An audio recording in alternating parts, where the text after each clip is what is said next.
हिंदू हृदय सम्राट शिवसेना प्रमुख बाळासाहेब ठाकरे यांच्यापेक्षा जास्त मुंबई कोणाला माहिती होती का? मुंबईची पल्स, मुंबईची नाडी कोणाला माहिती होती का? त्यांचा जन्म पुण्याला झाला होता, त्यांचाही मुंबईत झाला नव्हता. पण पुण्यातला जन्म असला तरी बाळासाहेबांनी मुंबई अदानीच्या घशात नव्हती ना घातली. जे हे घालतायत अदानीच्या घशात नव्हती ना घातली. कारण मला सर्व काही नागपूर मधलं कळणार नाही, मी प्रामाणिकपणे मान्य केलं पाहिजे. मला सर्व काही पुण्याचं कळणार नाही, हे मी प्रामाणिकपणे मान्य केलं पाहिजे. सांगलीचं कळणार नाही, बुलढाण्याचं कळणार नाही, नाशिकचं कळणार नाही, हे मी मान्य केलं पाहिजे. तेव्हा कळून घेऊन त्यांना काय पाहिजे ते देण्याचं काम मी केलं पाहिजे. पण ज्यांना हे मी पुस्तिका दाखवून आमच्या सोबत राहून मुंबईचा केलेला विकास दिसत नसेल तर त्यांचा मुंबईचा संबंध नाही. इथे हा मुद्दा आहे.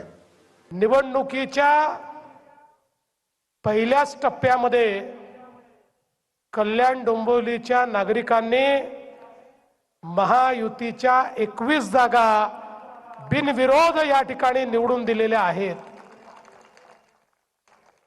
अर्थात यामुळे काहींना पोटदुखी देखील झाली आहे.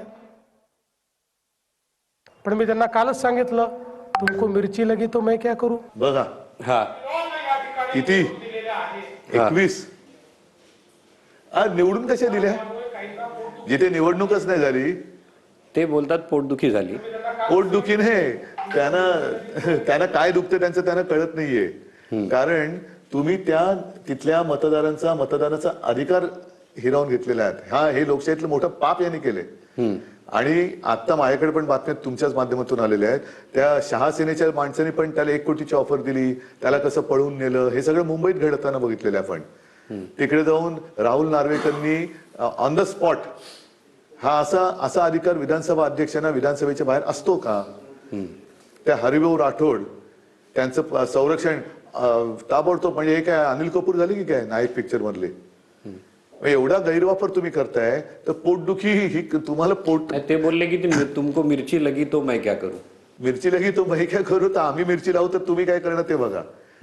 कारण शेवटी ज्यांच्या मतदानाचा अधिकार काढलाय ते जर मिरच्या घेऊन यांच्या मागे लागले तर यांना म्हणजे कुठे कुठे काय काय झाकावलं गेलं यांना कळणार नाही.